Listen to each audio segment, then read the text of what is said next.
Class ഇല്ലാത്ത ദിവസത്തെ ഒരു രാവിലത്തെ വീഡിയോ ആണ് കേട്ടോ അത്. അപ്പോൾ രാവിലെ എണീച്ച് മുറ്റൊക്കെ അടിച്ചു വാരി. പിന്നെ ഈ ആലേൻ്റെ ഭാഗത്ത് എപ്പോഴും ഇങ്ങനെ ഫുള്ള് പുല്ലും അതും ഇതുമായി കിടക്കും കേട്ടോ. സാധാരണ അത് അവിടെ തന്നെ ഒരു സൈഡ് കൂട്ടി കത്തിക്കലാണ്. അപ്പോൾ 2-3 ദിവസം മുന്നേ മഴ പെയ്തുകൊണ്ട് ഒന്നാകെ ഇങ്ങനെ നനഞ്ഞ് കിടക്കണ പോലെയാണ്. അപ്പോൾ കത്താൻ കുറച്ച് പാടാണ്. അപ്പോൾ ഞാൻ അടിച്ചു വാരി കൂട്ടുമ്പോഴത്തേനും അത് തീയെടുത്ത് വന്നിട്ടുണ്ടായിരുന്നു. പിന്നെ ഞങ്ങൾ രണ്ടാളും കൂടെ വേഗം കത്തിച്ച്. ആദ്യം ഫുള്ള് പുകയായിരുന്നു, പിന്നെ അതങ്ങോട്ട് കത്തി. പിന്നെ കുറച്ച് കഴിയുമ്പോഴത്തേനും ലീലേച്ച് വന്നിട്ടുണ്ടായിരുന്നു കേട്ടോ. അപ്പോൾ ഇപ്രാവശ്യവും ആലയ്ക്ക് ഓല തന്നെയാണ്.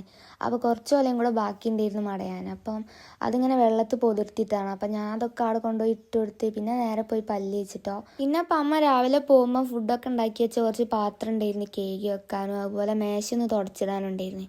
ആദ്യം കേൾക്കാനുള്ള പാത്രങ്ങളൊക്കെ ആ സിങ്കിക്ക് ഇട്ടിട്ട് പിന്നെ മേശ ഒന്ന് തുടച്ചിട്ടുണ്ട്. കുറേ പാത്രങ്ങളൊക്കെ രാവിലെ അമ്മ തന്നെ കേൾക്കുന്നുണ്ട് കേട്ടോ. പിന്നെ 2-3 പ്ലേറ്റും അങ്ങനെ ചെറിയ ചെറിയ പാത്രങ്ങളൊക്കെ ഉണ്ടായിരുന്നുള്ളൂ. അപ്പോൾ അത് വേഗം കേക്ക് ആ തട്ടിക്ക് വെച്ച് പിന്നെ ആ കേൾക്കണ സ്ഥലവും നല്ലോണം ഒന്ന് തുടച്ചിട്ടിട്ടു. പിന്നെ നേരത്തെ തുടച്ചിട്ടതിൽ കുറച്ച് പൊടിയൊക്കെ ഉണ്ടായിരുന്നു, അത് വേഗം അടിച്ച് വാരി കൂട്ടി. പിന്നെ ഒന്ന് രാവിലത്തേക്ക് അമ്മ കഞ്ഞി ഇരുന്നിട്ട് ഉണ്ടാക്കിയത്. അപ്പോൾ കഞ്ഞി കുടിച്ചൊരു കുറച്ച് കഴിയുമ്പോഴത്തേനും ഓലയൊക്കെ മടഞ്ഞ് കഴിഞ്ഞിട്ടുണ്ടായിരുന്നു. ഇപ്പം മടഞ്ഞ് ഓല ഉണക്കാനിട്ടതാണ്. പിന്നെ ഓൾറെഡി ഉണക്കി വെച്ച കുറച്ച് ഓല ഉണ്ടായിരുന്നു, അത് ശശി അപ്പം നല്ലോണം അങ്ങനെ അട്ടിക്ക് വെക്കുന്നുണ്ട്.